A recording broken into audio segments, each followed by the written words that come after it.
Over to Charles.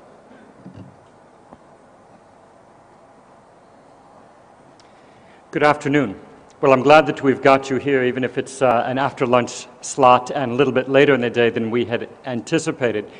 So what I'm going to do very quickly right now is just give you a sense of how this session is going to flow, and then we're going to jump right into it. And we know that there are a lot of new faces here, which is wonderful, a lot of old familiar faces as well. And so what we're going to begin with this session is a little bit of a stock taking, looking back, assessing where we are and what we've learned in terms of some core terminology, some core concepts behind that, as a way of kind of setting the stage for further conversations later in the week. And we're going to do this through two different presentations. The first by Lisa. Lisa's going to talk about some key terms where there remains some ambiguity, and then in a little bit of a scene setting for what is the nature of the adaptation challenge. Then I'm going to speak briefly about community-based adaptation and where that fits within the constellation of larger responses to the impacts of climate change.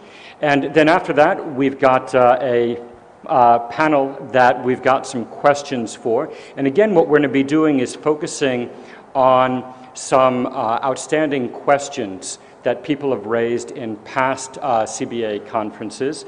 And we're going to do that for about 20-30 minutes. We've got a few questions which have come from conference participants in years past. So we'll turn over some of those questions to the panel, and then we're going to have at least a half an hour of interactive discussion between yourselves and the panel. And I do mean collectively between yourselves. I don't expect this just to be a question and answer in which you pose questions to our panel. We've got a lot of experience, a lot of expertise out there. We're going to mix up in terms of where the questions, responses, comments come from. So looking forward to that. All right, so we've got about an hour and a half.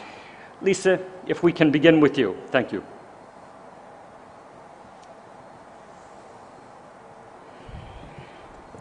Okay, good afternoon. And well, the first time I went to a CBA conference, I could actually see everybody's faces. It was a much smaller space. I can't actually see everybody, but maybe if you're going to make grimaces at what I'm saying, make sure that you're sitting in the back so I don't notice. So today should probably introduce myself. So my name is Lisa Schipper, and I work at Stockholm Environment Institute, actually in the Asia Center, which is in Bangkok. And I'm here helping Charles to set the scene for this conference, which is why we were so eager to make sure that this session didn't disappear. I've been working on adaptation and development issues for the last decade, and I've seen how the field has evolved with lots of new faces and lots of new ideas. But, and I think this is why we both felt that it was important to talk about a shared understanding of the core ideas on adaptation in theory, in policy, and in practice. So for some of you who have been in this game for a long time, you might be rolling your eyes thinking, oh, are we going to talk about definitions again? And I acknowledge it's 2011 and it seems silly that we're still talking about this. The 1990s were full of papers on adaptation that focused on definitions, especially placing adaptation in relation to other core sort of related concepts. And many of the papers we see coming out today still start by defining adaptation. So this causes us to argue about which definition is correct, and it's the reason we have to redefine is because there seem to be so many definitions. But I want to say that this is not just an academic exercise. Importantly, the way in which we use the terms is consistently inconsistent. So I'm here to argue that definitions don't matter, and ideas are actually what guide our actions, and so there are many different ideas out there. And I want to encourage us to think about the full spectrum of responses, concepts, and ideas around climate change, and acknowledge that there are these many different approaches and be aware of these distinct ways in which the terms are used. There are new people constantly joining the Adaptation Club, and they all come from different sorts of backgrounds. I'm sure we have a huge array of different backgrounds in this room. So while there is a need to have a baseline shared understanding, it's not an understanding of what the words adaptation, resilience, or any of these things mean, but actually of the different ways in which we can and do respond to climate change. So we need to share the same understanding of what this landscape looks like, and if we don't, we might continue to misunderstand each other, for one. But in order to share this understanding, we don't need to write down every single definition. I'm not here to show you every single definition and try to plot them out. But we need to be aware of this spectrum of definitions and acknowledge that there isn't necessarily a single correct definition. Having said that, however, experience tells us that certain types of responses will be more effective and sustainable and lead to increased well-being in the long term. So, and these are the kinds of actions that we're trying to aim for, right? I think you'll agree with that. So while people might label these actions coping, adapting, adjusting, it doesn't really matter. They could also be called apples, bananas, and mangoes. But what we need to be aware of is that the limitations of certain ways of approaching these actions, and sometimes these limitations are caused by improper use of the terms. So, I'm not going to answer the question, what is adaptation? But what I'm showing you is, I just did a Google search of adaptation to climate change of images. I want to illustrate that there are many different ways in which adaptation is understood. So what you see is a number of different images. I know they're quite small for some of you, but you can see pictures of extreme events, and you can see maps showing climate change impacts, and you can see some conceptual frameworks there. And I bet that when I say the word adaptation, everybody in this room has some sort of different picture in their head. And that doesn't mean that everybody's wrong. It just means that there's a broad range of perceptions. But in practice, we might find ourselves led down the wrong path if we aren't fully aware of the notion of what adaptation encompasses, and also if we don't realize that everybody has a slightly different understanding of this concept. So, in other words, if we label something adaptation that's actually causing people to become less sensitive to one type of hazard, but maybe exposing them to another type of hazard, is this actually adaptation? So I'm just going to take briefly this classic example of adapting and coping, which I think is a sort of fantastic way of looking at how many different ways we can think about adaptation. So this coping is often used as a synonym for adaptation. And I'm sure we've all used coping accidentally for adaptation. And for some of you, maybe you think that coping is the same as adaptation. But some people define coping as emergency actions that can result in problems because they require people to draw more heavily on their assets than they would like to do, resulting in difficulties over the short, medium, and/or long term.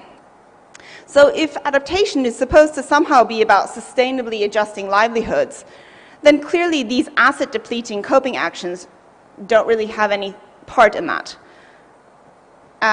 So this box is actually from CARE, and it was inspired by Charles, inspired me to put it in here. And it shows some understandings expressed by development practitioners in West Africa and Nepal. And it illustrates well how these two concepts can be differentiated in theory and with hindsight. But in practice, on the ground, if you look at it, it can be very difficult to say, aha, this is adapting and this is coping. Okay, so there's many arguments against what I've just said, and I'm sure you're all thinking, okay, no, I think about it this way. And that's exactly the point here. So I just want to show you three cases that briefly indicate the implications of relating these two terms to each other in different ways. So in the first case, we say that adapting is the same as coping. And this means that there's no difference between the two, and adaptation includes all actions that respond to climate change, even short-term actions. The thing is, sometimes these actions actually fail to reduce vulnerability and only provide temporary relief, and this is something we might not notice immediately. Since we want to achieve risk reduction in the long term, I would argue that these types of activities shouldn't be included as part of adaptation. In the second case, we say, okay, well, then coping strategies which are there already, they can be used as the first step towards adaptation, a kind of stepping stone. But the fact is that many coping activities don't consider long-term, recurring, or changing risks. So you have to ask whether they're actually appropriate for climate change. And since many coping actions come at high costs, either in the short term or the long term, or both, they're often not good actions to build on for more long-term risk reduction. And in the final case, we could say, okay, so coping and adapting are somehow related, but they aren't the same. Some activities would then be coping and other activities would be adapting. But the problem is really that this perspective implies that there is some sort of difference in the actual actions, and in reality there may be a very large gray zone and where these two things become distinguished, and the context matters a lot. So I wouldn't say that there's a list of things that are 100% coping and another list of things that are 100% adapting. And obviously you could go on about using this example, and I'm sure you all have a lot to contribute to this. But the point that I want to make with this is that regardless of whether one considers coping to be unsustainable and short-term, or sees it as a stepping stone towards adaptation, or even the same, the important points raised by this are that not all actions in response to environmental change or natural hazards are sustainable. Okay? No matter what they're called, they're not all sustainable. And some deplete vital resources in a way that can make people more vulnerable later. And we just have to acknowledge that's the case. Adjusting to climate change impacts requires a long-term vision, but of course it can involve short-term actions. But regardless, the short-term vision actions must not come at the expense of well-being later. Also, not all actions that people take in response to environmental change or natural hazards reduce risk, whether they're long or short-term. So if you take a look at your actions and see whether they fulfill these criteria, then it doesn't matter whether you call them coping or adapting. You know they're on the right track. We just need to share this understanding of what this right track is, and what I've been calling sort of our landscape of action. So finally, in conclusion, why do we need to move towards this shared understanding? Well, there are at least two reasons, but I think there are many others as well. We don't need to use the same terms or define them in the same way, but we do need to understand the boundaries of each of them and the boundaries of the way they're used. We also need to acknowledge that there is this large gray zone, but that ultimately our goal has to be the same. We have to share this vision of what we want to achieve. So I hope that this intro will help us all think carefully about the words we use and the ideas we want to express with them, and make sure that those ideas are the things that you communicate rather than just using the words, so that we can be more effective in our communication with each other and ultimately more effective at reducing risk.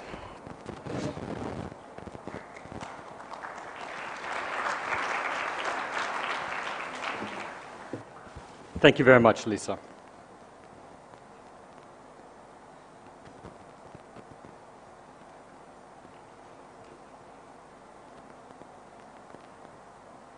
Okay, Lisa, thank you very much. I think that was extremely helpful. To me, the main point here is that the way that we understand some of these key terms, regardless of what actual term we might settle on, the way that we utilize and understand these terms frames our reference for potential action. And so if we understand a term in a small, limited way, then our practice is limited to that. If we open up to a larger understanding of some of these key terms, it is going to direct our action in a particular way, in terms of sustainability, in terms of understanding a larger scope for potential response options, and how we bring those things together. So throughout, what we're doing is trying to open up vistas of understanding as a means to open up vistas for effective action, all right? And I hope that that theme comes out strongly here. Well, so if that is the nature of the adaptation challenge that we have to grapple with, what's going on with this stuff called community-based adaptation, this terminology that we're using? Well, first, a little bit of the bigger picture and a little bit of the history here. At this point in the game, adapting to the unavoidable impacts of climate change is recognized as one of the necessary responses to climate change, parallel to mitigation. And as a result of this, recent years have seen a marked increase in terms of adaptation funding. Now, initially, a lot of that funding was targeted towards awareness raising, particularly in government, capacity building, national level planning initiatives on adaptation, this kind of thing.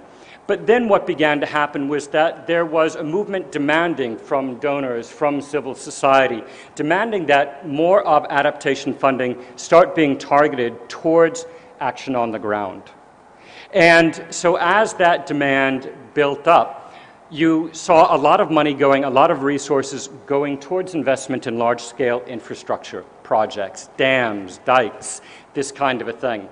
And at the same time, what became another strand within that, at least not getting as much attention at first, was another group of people who were saying, you know, this large-scale investment in dams, dikes, etc., this is fine, and this may indeed be necessary as part of a response to climate change, but it is simply not going to meet the needs of many of the world's most vulnerable people. And how do we know that?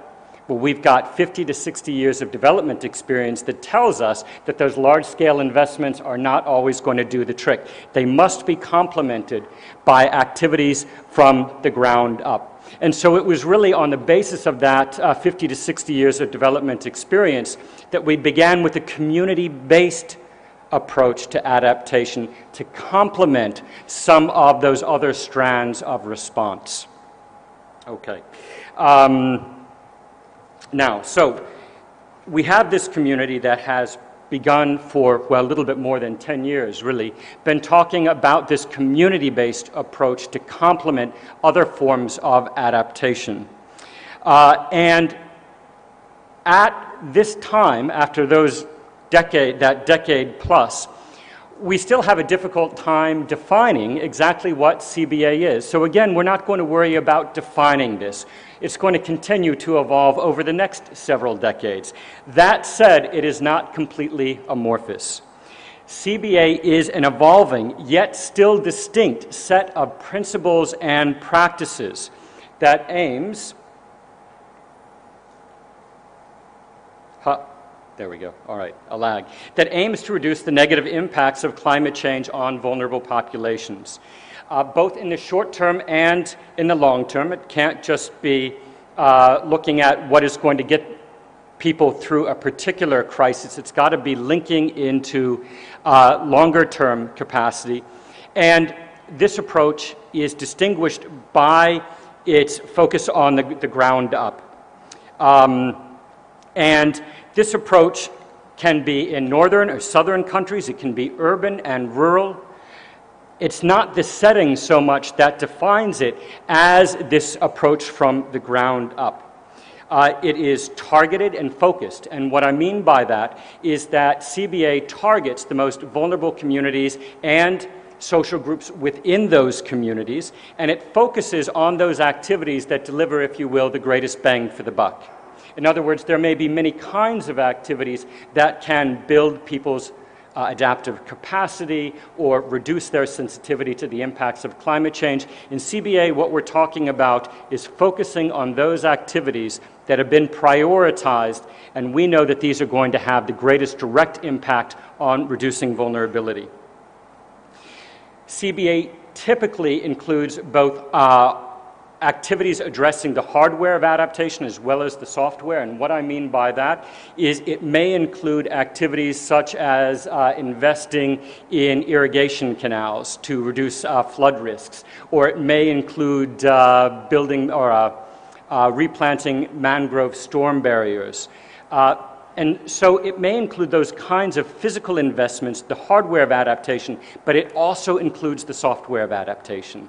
The investing in disaster risk management skills, community-based resource management, things like this. But in all cases, it is community-led, community-driven, and that's really its hallmark. This term community-based has been confusing because that term base has different meanings to different people. If you will, you can put that to the side if that's problematic for you. What we're really talking about here is an approach that is community-led, community-driven. All right. And of course, it can operate at multiple scales. Just because frequently we use that term community-based, that does not mean that this approach is locked down to interaction at the community level only. To the contrary, most of the projects that you look at out there are very purposefully, yes, grounded at the community level, but reaching upwards through multiple administrative levels, through subnational into national adaptation processes as well. So what are some of the characteristics of practices of CBA that we're seeing out there? CBA typically, or projects typically entail some kind of combination, including the following: promoting climate resilient livelihoods, dealing with disaster risk reduction and management, capacity strengthening of local civil society and government institutions so that they can support communities as they pursue the retreating goalpost of adaptation, and advocacy and social mobilization to address the underlying causes of vulnerability, things like poor governance, limited access to basic services, and all of this building upon and reflecting the past 50, 60 years of development experience. Now, not only are there some unifying practices that we see in CBA, practices which are very common, but there are also some core principles that you're seeing out there. And these principles are rooted in, whether they are acknowledged as such, they are rooted in a rights-based approach, human rights-based approach, which has, amongst other places, been encapsulated and communicated in the UN Common Understanding on Human Rights-Based Approach. There are a number of different elements within this approach, but I'm just going to focus right now on 4 that seem to have the greatest direct bearing in our evolving approach to CBA. The first is non-discrimination, dealing with equity and the special needs of marginalized social groups. And this is the component that drives so many of us. When you look at these organizations that are listed up here that have been involved in community-based adaptation, in almost all of their approaches to vulnerability assessment, for instance, they're all talking, or typically talking, about identifying and understanding the needs of especially vulnerable social groups. That's why it's rooted within this principle. Another core principle is that of active, free, and meaningful participation. Third, empowerment. And finally, accountability. And now what I'm going to do is talk about these in a little bit greater depth. So the first, non-discrimination and the right of marginalized people. This is about identifying, understanding differential vulnerability within communities and even within households. It is a starting point to understand that some communities are more vulnerable than others, but it's not satisfactory to stop at that point. You need to understand which households within communities, and indeed which individuals within households, are more or less vulnerable than others, and address that in your program response. This is about fully including those people who are marginalized in processes as a right. And it's about understanding and addressing the unique needs of these people, of marginalized social groups, etc. And in addition to this, ensuring that your interventions do not make their vulnerability worse. And finally, going one step further to address power imbalances. The next core principle, active, free, and meaningful participation, this can really be summed up in two simple concepts. First, people's right to participate in making decisions about their future is a fundamental right. In addition to that, though, it's also a sound operational policy. If you do not involve those people who are your intended beneficiaries, you're going to get it wrong somewhere, somehow. It might cost too much. It might, for one reason or another, not meet their needs. The way that you deal with that is by involving your intended beneficiaries in every step of a project program implementation. And this principle is not just about people having a right to participate in the decisions that matter at the local level in their communities, but it is about their right to participate in adaptation planning at every level of the process, subnational, national, and international.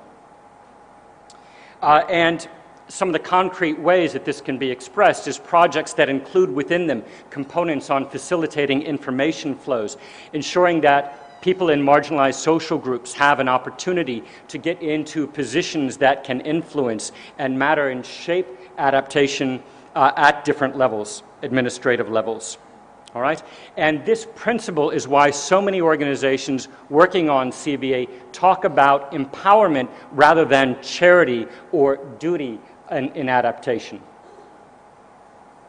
So what is this thing, empowerment, that we keep frequently talking about? Well, empowerment is another one of those loaded terms.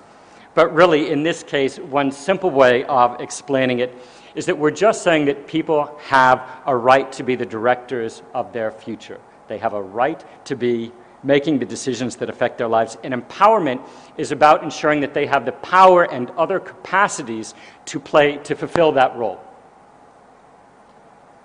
And then the final element is accountability.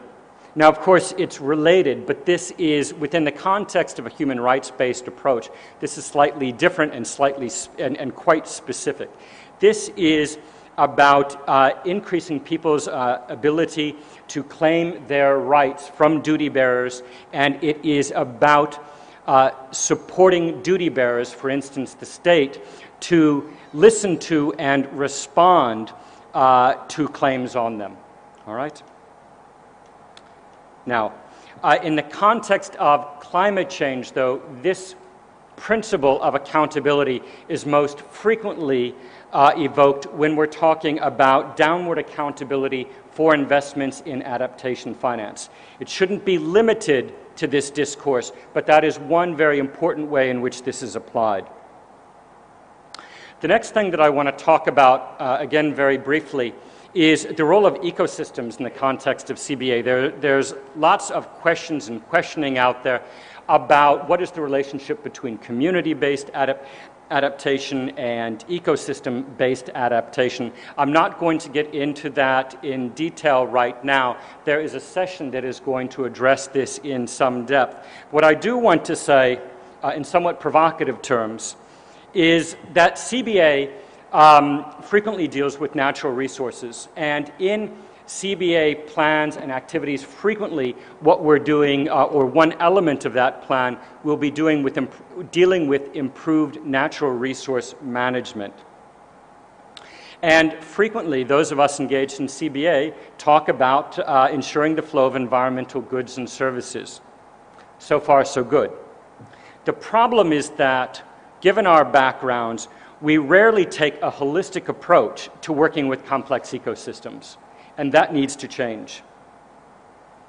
Arguably, what happens because we do not have a sufficiently sophisticated understanding and approach to dealing with ecosystem services is that we drop out key secondary services, things like pollination services, soil services, which are in fact crucial to rural livelihoods, the sustenance of life.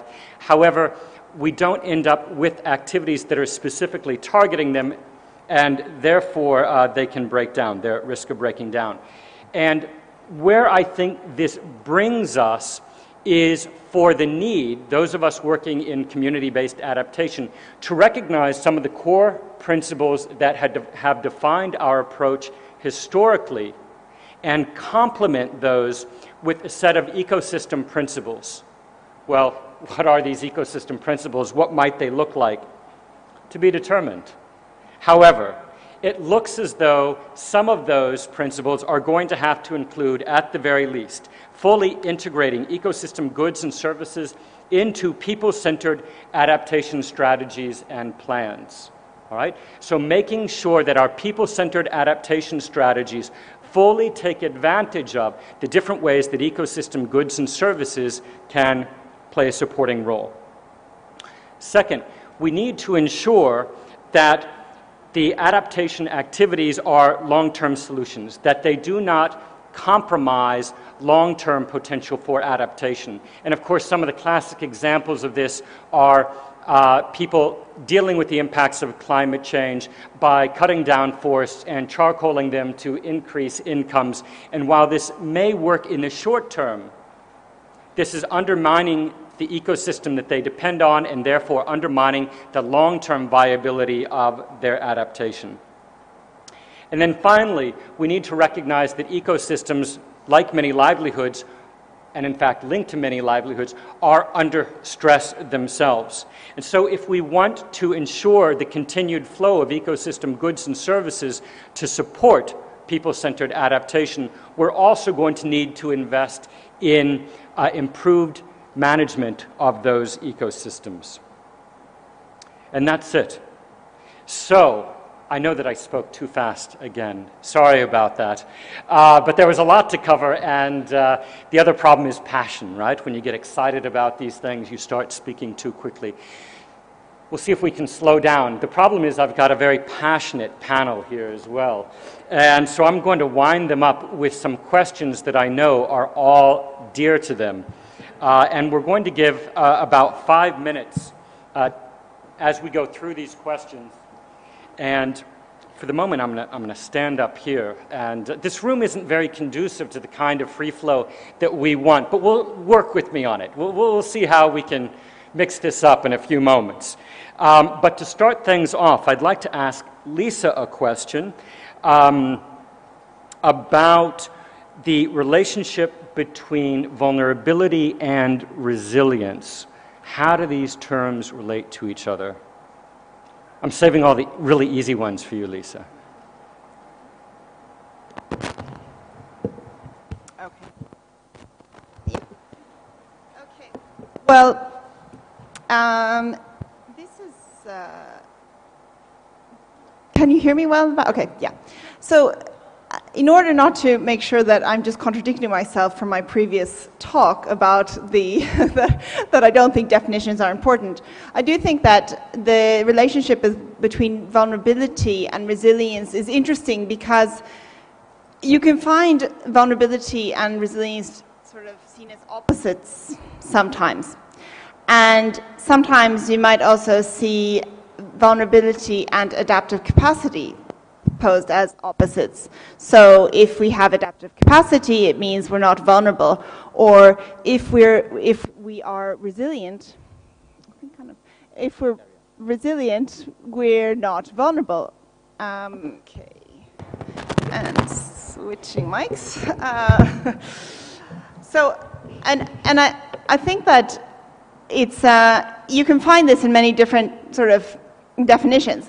But what's important to understand is really that resilience itself can be defined in different ways. And there are really two core definitions, two core ways of thinking about it, either as a way of the ability to bounce back quickly, so that following a disturbance we recover quickly, or the ability to withstand disturbance. And if you then think about what vulnerability means, which is essentially kind of how exposed and sensitive we are to the hazards, then you can realize that different ways of interpreting resilience would mean that doesn't necessarily line up as the opposite of vulnerability. And I've done actually quite a lot of looking at these definitions and how they relate to each other in different, in different literature, and there isn't any consistent way of relating them, unfortunately. So that's kind of at least a little bit consistent with what I said earlier about it's very messy. But we have to remember that vulnerability is a relative term. And so when we talk about vulnerability, we're always referring to something specific. So, you know, I'm vulnerable to floods. Definitely where I live, my street floods, and it's not pleasant. But I'm not affected by droughts, so I'm really not worried about that. So it's important to think about that in relative sense, but resilience doesn't necessarily always have that same connection with a specific hazard. Okay, that's a few thoughts. Great, thank you, Lisa. Salim, if I can now turn to you and ask you to speak a little bit about the relationship between community-based adaptation and adaptation action at different levels, subnational and national. Thank you. I don't know if this is working. Shall I try that one? Better. Is this better? That is. Well, I think, let me say one thing about these definitions first, if I might, Charles. I think we need to be able to live with this as being a work in progress for a few more years. All right? Let's not try and hammer it into some little box right now. It's too diffuse. We're doing lots of different things. And I would say that this community is the one in next 2, 3, 4 years, is the one that will define how we want to use these terms. Everybody defines terms in the ways that they want to use it. Resilience comes from a body of literature in the natural resource arena. They use it in one way. The human dimension, people use it in a different way. We may well use it in a completely different way. Community-based adaptation is very much a work in progress. Its definition and its boundaries and its relationship to other things are things that we can define over time as long as we are continuing to share what we're doing, analyze what we're doing, and come up with good logical reasons for a particular set of ideas associated with this. So I wouldn't worry too much about not having very clear definitions or distinctions. However, I would also say that what we are doing now is evolving in a manner that we are able to distinguish a number of different things happening. And the ones that we are now working on and labeling community-based adaptation are essentially non-governmental actions taking place either by communities or non-NGOs or non-governmental organizations, which is still the predominant cohort in these kinds of meetings and have been traditionally as well. We are now being joined by other actors coming in from different sectors, a growing number of researchers, which is a very good thing because they are the ones that will help us sharpen our analysis, sharpen our methodologies, sharpen our language. They're the ones who always insist on having good definitions because that's what their starting point is, which is not a bad thing for us who are not necessarily pure academics to start thinking about, that we need to do that. But it also starts relating to actions and decision making that is taking place at multiple levels. And this is what Atiq referred to this morning as the vertical part of scaling up rather than the horizontal part of scaling up. The horizontal being the multiplying and replicating from the few dozens to the hundreds to the thousands to the tens of thousands to the hundreds of thousands and to the millions. The scaling up in terms of horizontal decision-making layers are decision makers at local level, in many cases local governments, local government officials, local politically either elected or appointed officials, and then higher order if they're federal governments, provincial or state level authorities, and then national authorities. And increasingly now in this arena is not just a national affair, it's a global affair, because particularly when it comes to adaptation funding coming from the global system, these decisions will be made at a supranational level, and we do want to influence those levels. So we wish to influence decision making at these higher levels from the bottom up, from the communities, and the community-based adaptation activities that Charles quite rightly said, they weren't necessarily confined to working at the community level, but they were essentially working with communities, empowering them, capacitating them, and in an important sense being able to influence decisions at higher order scales that are not necessary decisions that they themselves make, although those are the starting point from which we start, is beginning to happen, and I think that's the way we will be headed as we go forward. Thank you. Okay, thanks. Marcus, if I can turn over to you now, if you can say a few words about the relationship between disaster risk reduction and CBA, and then if you can just tag one more thing on there. A term that has been used in the adaptation community and also DRR community is mitigation. Can you speak a little bit about how those two communities use that same term? Yeah. Just threw that one in there. Okay, so some words on... well, it is an easy one. I'll take that one on straight away, actually, because the DRR world tends to talk about issues of disaster mitigation and disaster preparedness. The preparedness being all around the preparedness for better response to extreme events. The mitigation really is the bit that I think is what the climate people call climate adaptation. So I think that's the way I would see that one.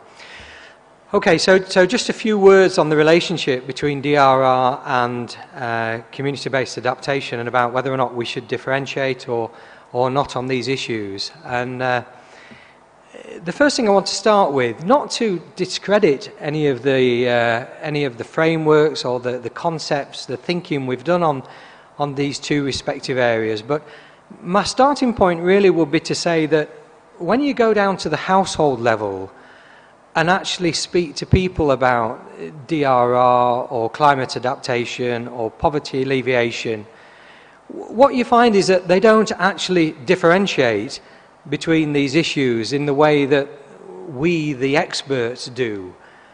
So at the community level, this tends to be one holistic problem.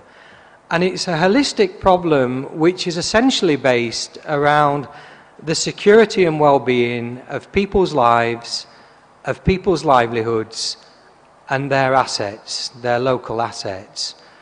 And I think the security and well-being of livelihoods and assets, I think ultimately is what the objective is of both disaster risk reduction and community-based adaptation. The other thing that I just want to get out there is that it perhaps is no surprise to you that over 90% of disaster losses are related to climatic events. Over 90% of disaster losses are related to floods, are related to droughts, are related to windstorms. It's not the total picture, because there's obviously earthquakes there, and earthquakes tend to be the biggest killer in terms of natural disasters. But in terms of numbers of people affected, numbers of people displaced, livelihoods impacted on, assets lost, it's the climatic events which are the main cause of those losses. So again, it shouldn't be any surprise to us that actually there is a high degree of similarity and overlap between climate adaptation and disaster risk reduction, because primarily disaster risk reduction is focused on climatic issues. And the other thing that very much locks together is that the way that the disaster world would tend to look at these events is we look at the hazard, the climatic event itself, and we look at the vulnerability that makes these people exposed or at risk to these events. And of course, you know, that happens on the climate side as well. You know, we often hear that the impact of climate change is going to be an increase in extreme events, in the intensity of storms or droughts or flooding. But also the impact of climate change is going to be on people's vulnerability, because incremental changes in climatic conditions is going to impact on people's livelihoods. So there's a driver on both sides of the equation there, but the primary driver that we've got really to manage is around this issue of vulnerability. There's not a lot we can do about the hazard. I know there's the climate mitigation side is working on the hazard aspect, but in the here and now, the main variable we've got is around this issue of vulnerability. And when we look at what are the underlying drivers of that vulnerability, it's issues of poverty, it's issues of food insecurity, it's issues of livelihoods, environmental degradation, and issues of governance. So it will be no surprise to you that when you look at a DRR project on the ground, which is something other than just better preparedness, it's around issues of livelihoods, of governance, of environmental issues, of poverty issues. And I would hazard a guess that when most of you went on your field trips over the last couple of days and looked at what people were saying adaptation was on the ground, it would be issues around livelihoods, around access to resources, access to land, access to water, poverty issues, governance issues. So, you know, these things have got the same root causes in many ways. They're driving both the vulnerabilities, and in the longer term, they're driving the hazards themselves. So again, there's a high degree of overlap and similarity there. And the other thing is that I want to bring out on this is that by understanding how communities tend to deal with extreme or acute manifestations of events provides a very valuable insight into how to deal with the longer term, more gradual changes. So if we really want to understand how communities can live in an increasingly drier climate, try to understand how communities that are frequently affected by droughts have managed to adapt and cope with those droughts.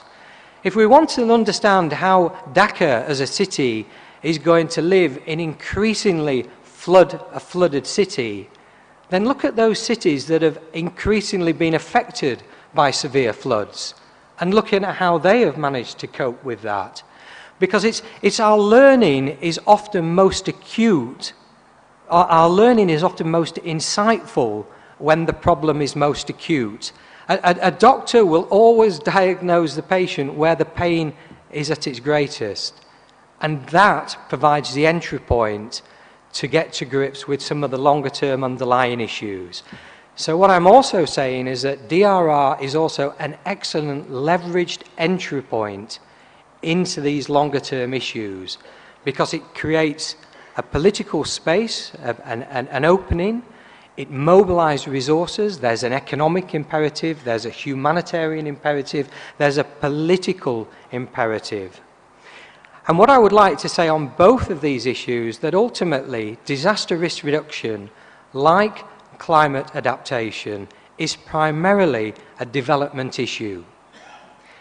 And by saying that, it's a development issue which is not going to happen naturally. This is something that's almost going against the grain of our vested interests within our social, economic, political systems.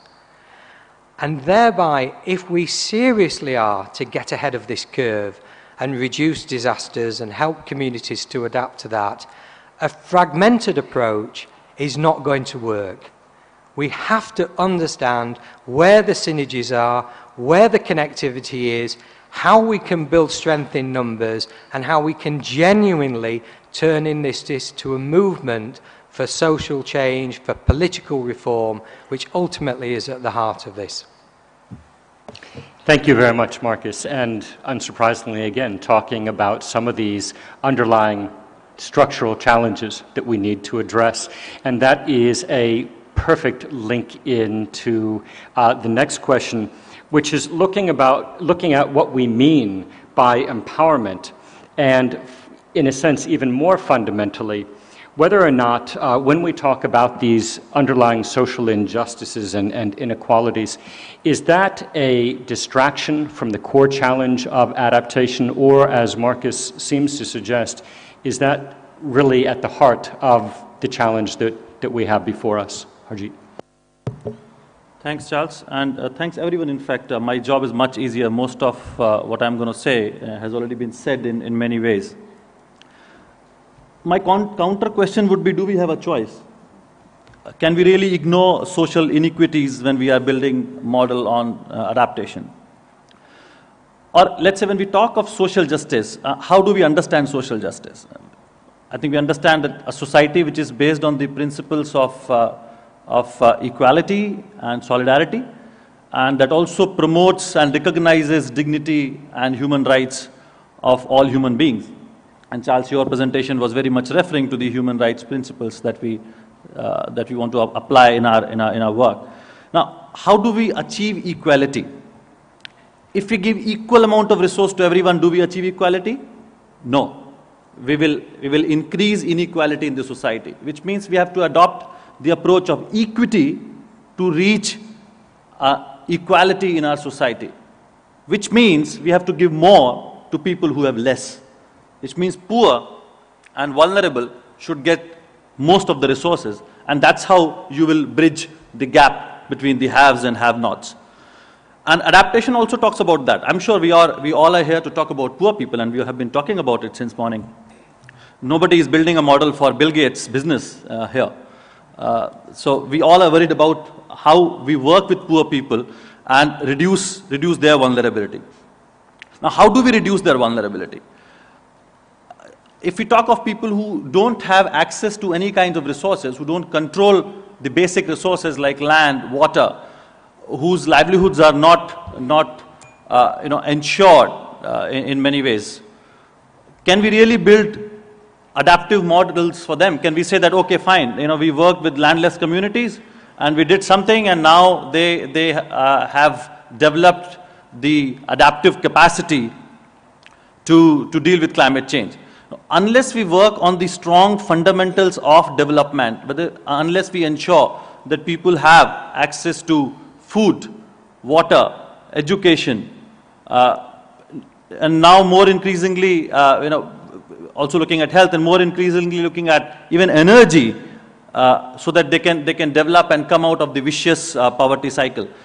When we went to the field trip, we were talking to a family in Gopalganj, and a very, very nice initiative by BCAS and local partner, where the plinth has been raised of little homestead land that they had. And so their property is not getting destroyed by every floods. They're able to secure their basic property, basic assets, also able to secure even livestock. But when we talk to them about other things, education, they said they can't go to school. Children can't go to school when there's floods. Why? Because they don't have boats. If they don't have a boat, they can't access to even health services. Do you have a land for agriculture? No. So they are actually a landless family in terms of they don't have agriculture and no secured livelihoods. And the amount of money that they spend on kerosene just for simple light actually puts them into that vicious cycle of poverty. They can never come out of that poverty. A good initiative has been done, but I would say that is still limited to coping, what Lisa was talking about. We have not reached the stage where we can say the adaptive capacity of that family has been developed. So which means the adaptive capacity cannot be developed, or you cannot do adaptation in vacuum. People have to have basic resources to develop their adaptive capacity. And similarly, empowerment cannot happen in vacuum. Civil society has been developing these kind of models, and these are very interesting, very useful models. But unless we have the governance which is looking at the redistribution of these resources, you talk of Bangladesh. We are sitting in this country where 60% of land is owned by what, 8 to 10% of people in the country.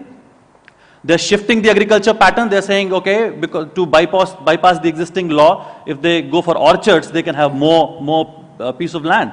So they are bypassing the existing laws and policies to acquire more and more natural resources, and poor people have, and if I was looking at a study which clearly says Bangladesh, in Bangladesh people have been losing the access to and control over resources over the last few decades.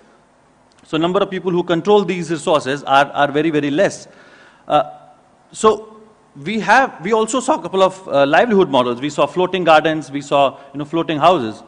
Now if I say a serious thing in a lighter vein, we cannot think of adaptation models where we continue to allow rich persons to enjoy their land and their property much more than what they need, and develop models for poor people which are more floating. Okay, so you don't have a land, we'll give you a floating house. You don't have land for agriculture, we'll give you a floating garden. And tomorrow we'll have a floating school and a floating, health center. Come on, right? It's a good model to begin with, but is it a good model to end with and say that yes, people have the adaptive capacity now? Women, world over, own only 1% of resources. So we'll say, hang on, we cannot give you resources. Let men control 99% of the resources in the world. We'll give you something you can float with. Thank you very much.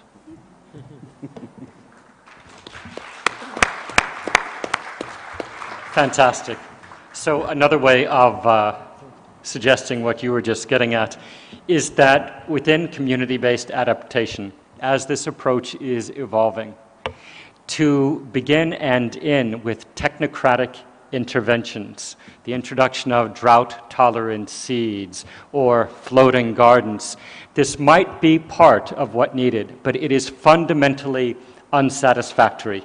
It can be a starting place, but you must progress to a wider vision and a wider engagement strategy of addressing some of the inequalities which define greater vulnerability. All right. Thank you very much. That brings to a close this component of this session. And now what we're going to do is we're going to open it up to all of us. And what I'm going to do is actually do one question and then give people a chance to respond, because it might be someone from the floor that would really like to respond instead of just our panelists. We'll mix it up perhaps a little bit. So we'll try going one question and then opening discussion and back and forth that way. When you are called upon, if you can introduce yourself by name, but I do not want to know your institution. Whether you are an NGO or a donor or a CBO, it's all the same. We're colleagues. We want to know who you are, and we want to know what you have to say. All right? So if you've got a hand, and Terry seemed to have a burning intervention, so Terry, please.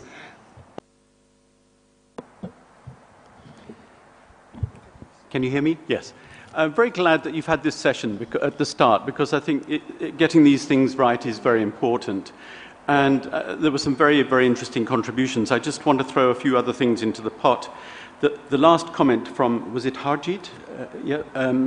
I think was excellent and puts us in a very good place for the rest of the conference.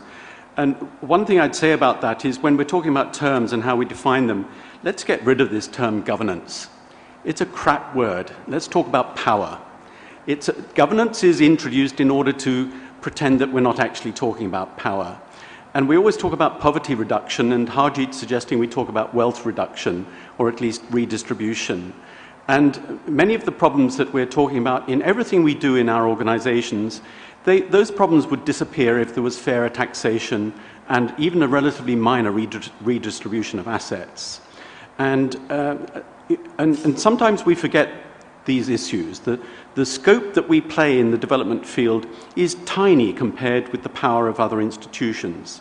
And we must always be conscious of that and not pretend that we're having an effect when we're not having an effect.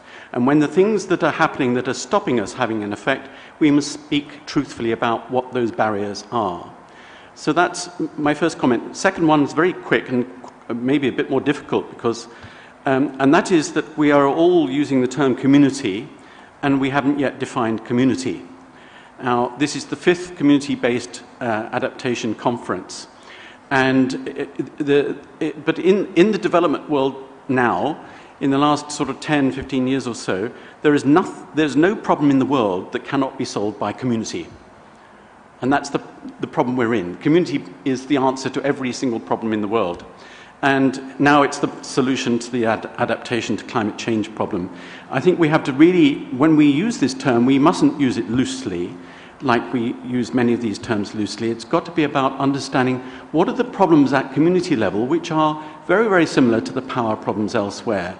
And we've talked about empowerment and the issues of dealing with asset distribution, income, and livelihoods at community level. But we should avoid pretending that the community is warm, cuddly, and fluffy when it's not. Terry, thank you very much for that. Power is at the heart of vulnerability, absolutely. If we can get, is there anyone who would like to have a response to those particular contributions? Yeah. Jeff Mathias. I've just responding to Harjit and Terry's comments there that equality is about, creating equality is about redistributing resources. I think that's true, but I think there's a deeper level to it. I think what it's actually about is redistributing power. And as an example, say a low-caste community in India, you could give them a whole lot of resources, a whole massive amount of resources, and because of the power relations, those resources would be drained away from that community. Often redistributing resources may be a way of redistributing power, but I think the lens we should be looking at is actually the power relations in the community. There was a lovely example from our field trip yesterday where women were disempowered, and the Guy Bunda GUK group actually initiated the discussion with them. Who is vulnerable in your community? Where are they? They themselves identified women as disempowered and vulnerable, and now we ended up talking to a group of really quite articulate women who had lots to say and had been empowered, and they got the community to have a dialogue about their own power relations. And I think that's the deep question of equality. Where's power?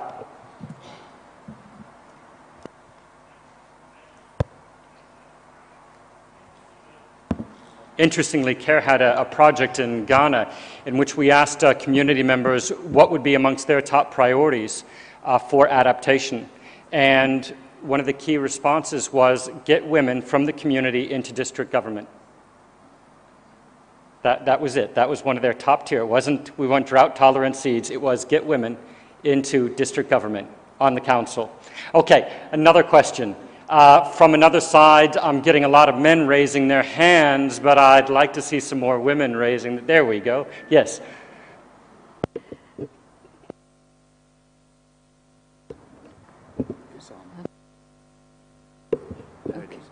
Hi, my name is Raji Dital, and when we are talking about definitions and terms and understanding, I was a little bit baffled by the comment that when we say community-based adaptation, we understand that it is non-governmental. And when we are talking about broader understanding at one hand, and then if we sort of exclude government from it, I think it is problematic. I mean, we have to work with limited resources, and the way that we work, whether it's non-governmental, whether it's intergovernmental, is to make sure that that ownership is there at local government. And it also ties up very nicely with what you said, you know, bring women to the district government. So probably that aspect needs to be understood when we talk about community-based adaptation as well. Thank you. Salim, that sounded like a bit of a challenge or a request for clarification there, my friend. What do you have to say? Happy to clarify. I was talking about non-governmental initiatives in the context of the CBA conferences of people that we bring together. It also, obviously, we require governments to be involved. I'm not trying to usurp the role of governments, but governments are not first movers, ever, anywhere. They are always followers. You have to show them what to do, persuade them that that's the right thing to do, and then they may or may not follow you. So we need to, yeah, okay. I'll give you an example of an interesting development that's taking place in our neighboring country, Nepal, which, along with other least developed countries, did a national adaptation program of action. You heard about these this morning. NAPAs, Bangladesh did one as well. All the least developed countries have done them. Nepal has gone a further step forward, and they are actually doing what they are now calling LAPAs, local adaptation programs of action, which is which includes both government and non-governmental actors. So again, a very interesting experiment forward. But you know, the innovations are not going to come from within government, I'm afraid. I don't have that much faith in governments. They may well follow if we can persuade them to do the right thing. And that's, I think, the role that we can play there. To expand and scale up, we need them on board to be doing things. We can't do the scaling up all by ourselves, that's for sure. If the people lead, the leaders will follow. Yeah. Okay, another comment. Yes.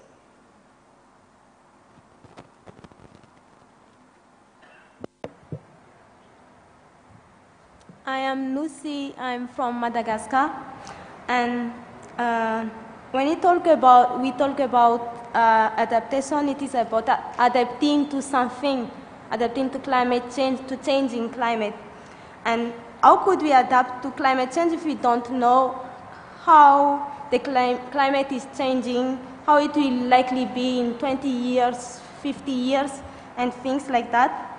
So while defining adaptation, don't you think that a sound adaptation should integrate at its designing phase necessarily climatic information, past and present data, and future projection and possible impacts to community, even if this last contains a lot of uncertainty?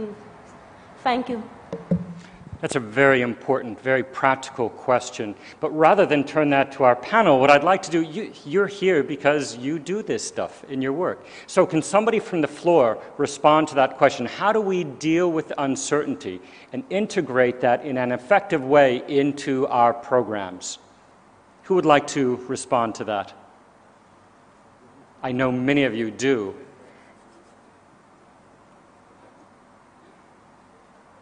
Yes. Maybe one of the, sorry, Bettina. One of the ways to do this is to basically allow the group of people, that might be a community that you work with, allowed to adapt to whatever is what we call it tongue-in-cheek. So when people ask us what are we adapting to, we say to whatever, and not necessarily just climate related, but actually it's the ability to be able to solve problems, to be able to respond to stresses. May they be climatic, may they be weather related, or may they be actually social or economic.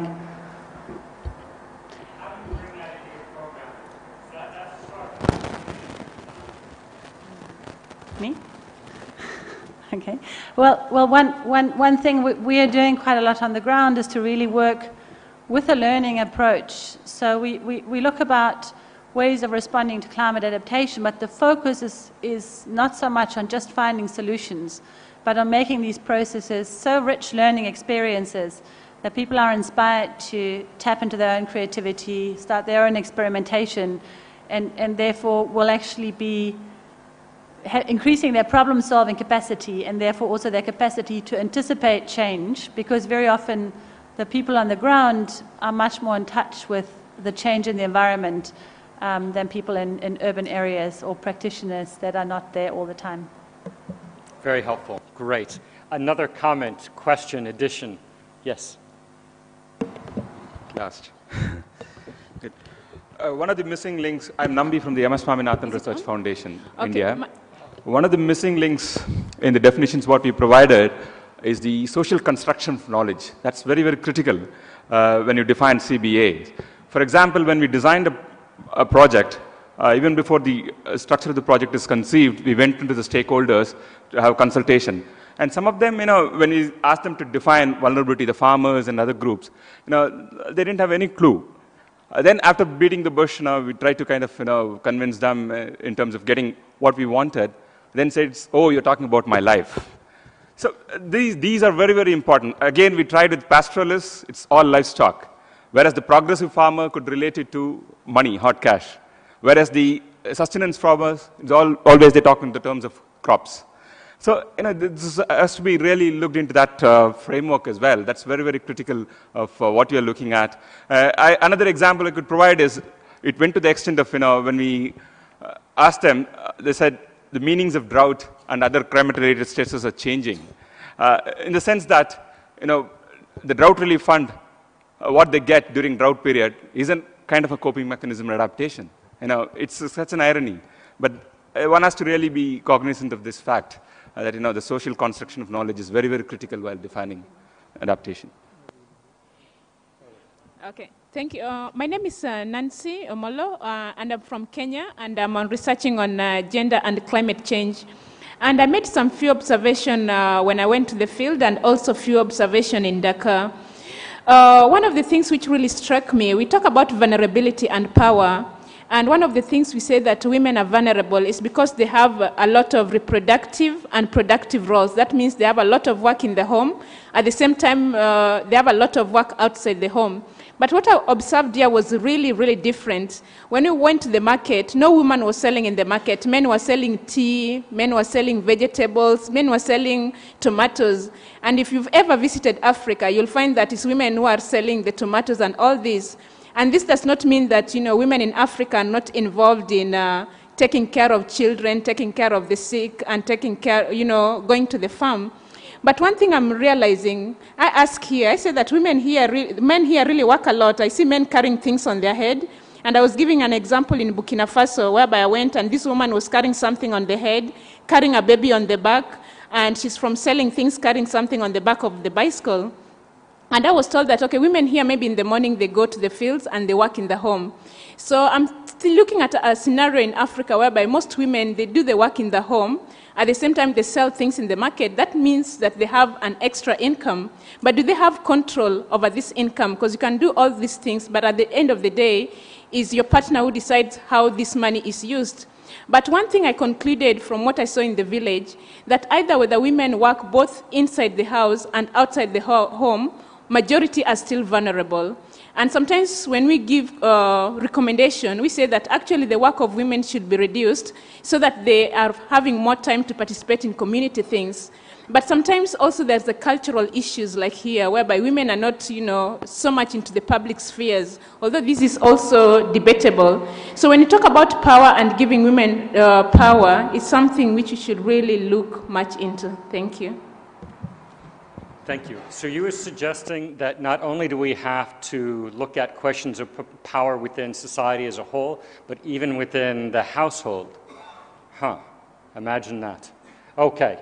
Another comment in the back corner on the right. Yeah.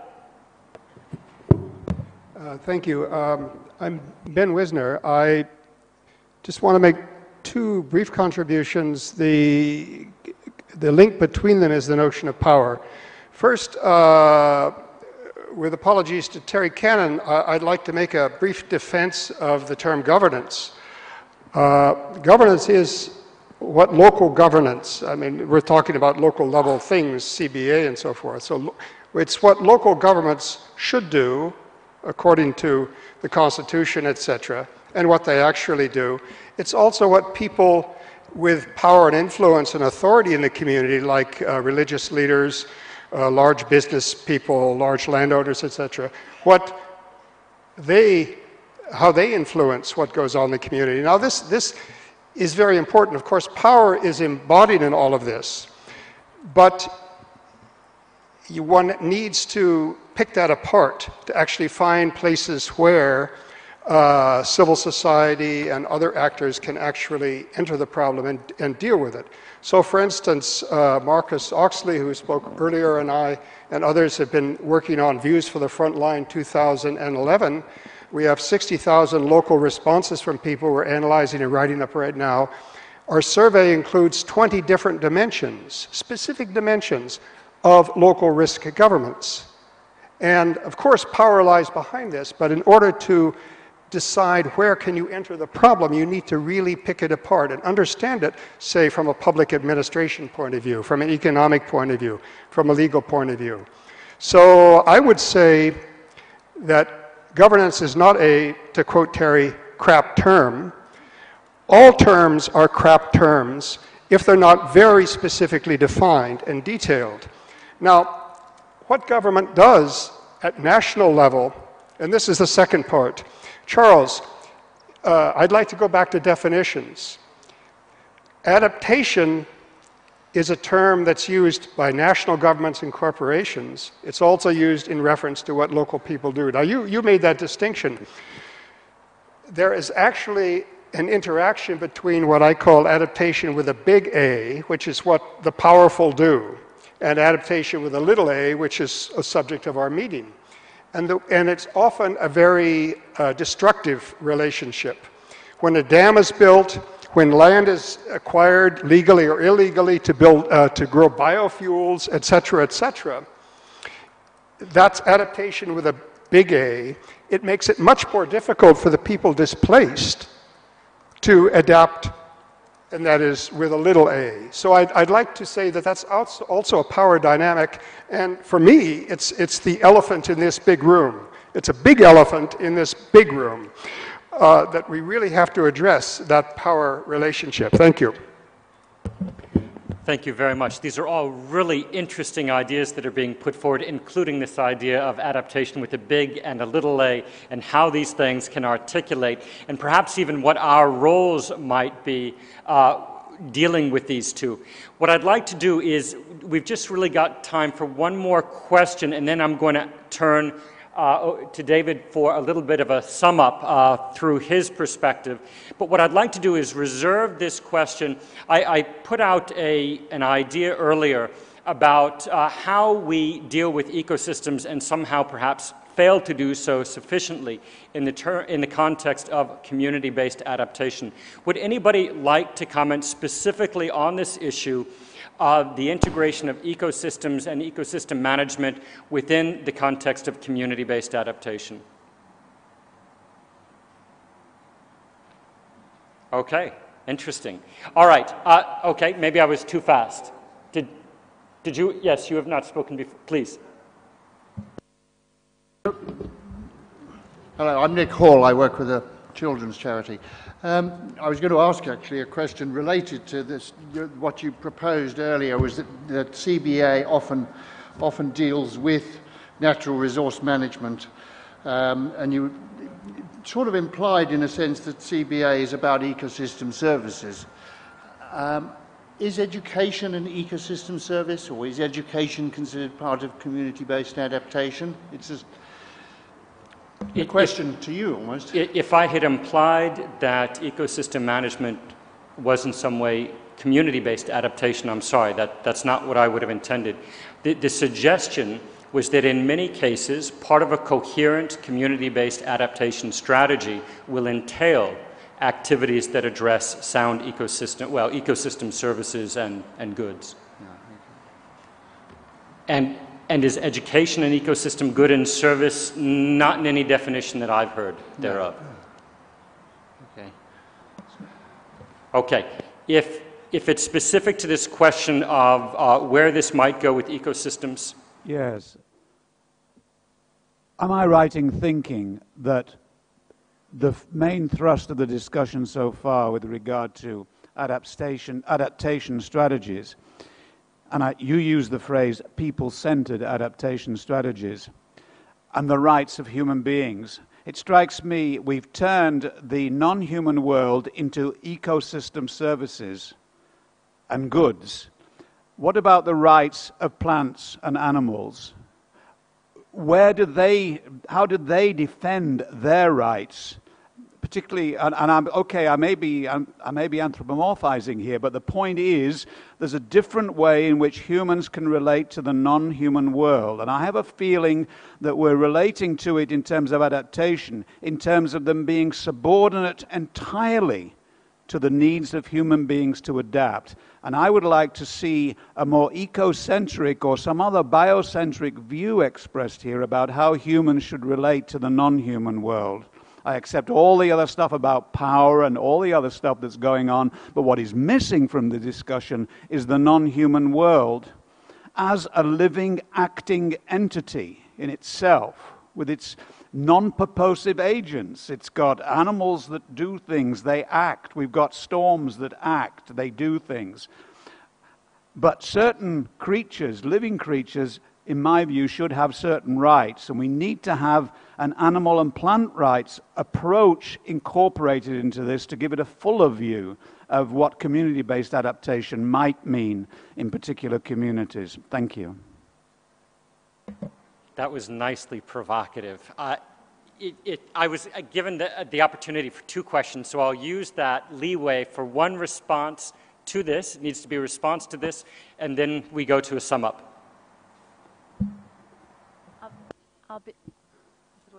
I'll be quite short.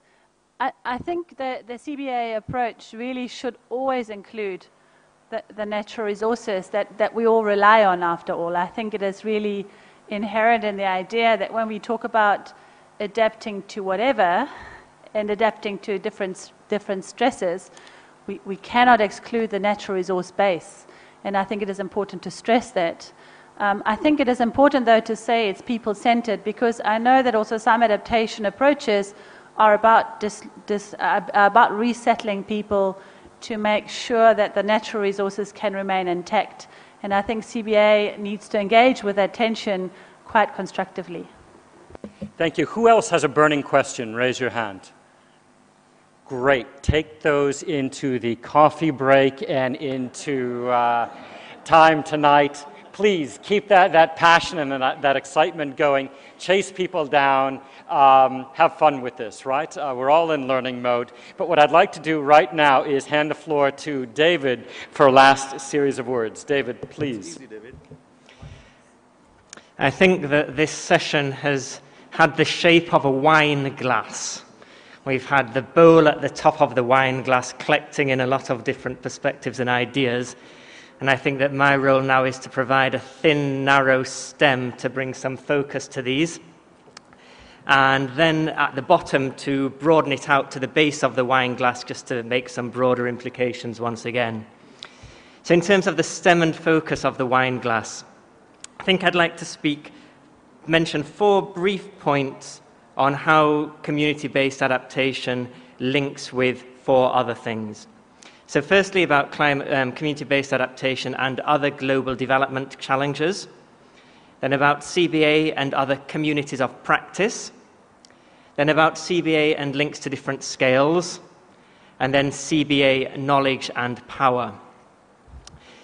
So we've seen in several of the presentations and interventions various discussions about how CBA might link to other global development challenges: human rights, empowerment, inequality, poverty alleviation, governance, and the way in which people at the household level see these issues as an interlinked set of activities, which Mark has highlighted, but also how these need to be addressed at the global level in terms of decision-making and influence. Harjeet's points as well, the way in which building adaptive capacity requires building access to resources, building assets. And I think it's also one way of responding to Lucy's question about how we deal with the uncertainty of responding to climate change when we cannot be sure of what the future will be, is ensuring that we also link with these other broader global development challenges. We've talked also about the different communities of practice with which CBA needs to engage: the mitigation community, DRR, governance, sustainable development, ecology and ecosystems-based approaches, and thinking about the ways in which we engage with these different communities of practice productively to achieve our CBA goals. Mark has talked about looking for synergies, and the person over here is talking about the engaging with the non-human world as well. What is the most productive way of engaging with the ecologists and with people who are also seeking to protect, have a more conservation-oriented approach to nature. The third brief point only really needs to be mentioned briefly because it's a theme of the conference: how CBA links to different scales. Scaling up, scaling out, horizontal, vertical, Atiq this morning and Salim just now, as well as Charles stressing the importance of CBA not being bound to communities. If I have a provocation on this point, though, I think it links with the comment that came over from this side, that perhaps thus far the CBA community of practice, us, has been better at linking with the global scale rather than engaging with governance at the local government, at the district government, municipal government, and the national government scales.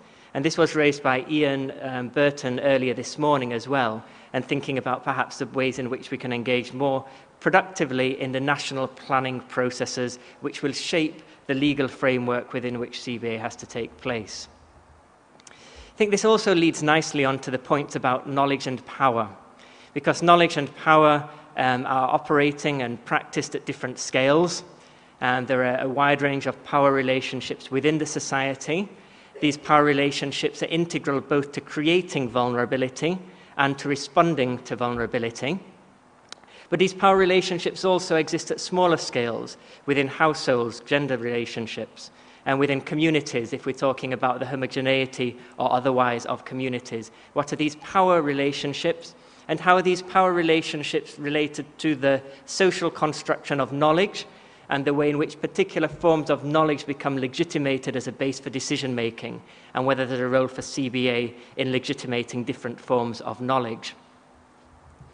So the base of the wine glass, broadening it back up again. What does all of this mean for how we understand the core of community-based adaptation? So Charles stressed the importance of thinking about these underlying principles and ongoing processes, but I think we could perhaps reflect a bit more as well on some of the desired outcomes of community-based adaptation. Lisa talked about adaptation, talked about resilience as being about more than just bouncing back. How does CBA contribute to these broader goals of adaptation when we have such a wide range of understandings of what adaptation is? And I think this is where the power issues come right back into the equation. Harjit's points that it's not just about protecting resources or assets, but actively building the resources and assets of poor and vulnerable communities. And to close, I'll just introduce a brand new concept at the very end, coming from a book that came out by Mark Pelling just a couple of months ago, talking about adaptation perhaps as needing to move beyond resilience, bouncing back, through a process of transition being about claiming the rights which are necessary to enable people to respond more actively to climate change. And this came up very much in what Charles said earlier. But also a further step of transformation, a step which is not just about claiming existing rights, but also working out new frameworks of rights as an outcome for adaptation and as a means of building a more appropriate response to climate change. Thank you, David, and thank you, Charles, for an excellent session. Test of a good session is when lots of hands are still up and people want to engage, so that's a good sign. Everybody's passionate. I'm going to make a few announcements now. Firstly, with regard to the next program, we'll take a coffee break now for, let's say, half an hour, reconvene at 4:15 in the 3 parallel sessions, which are on gender, adaptation,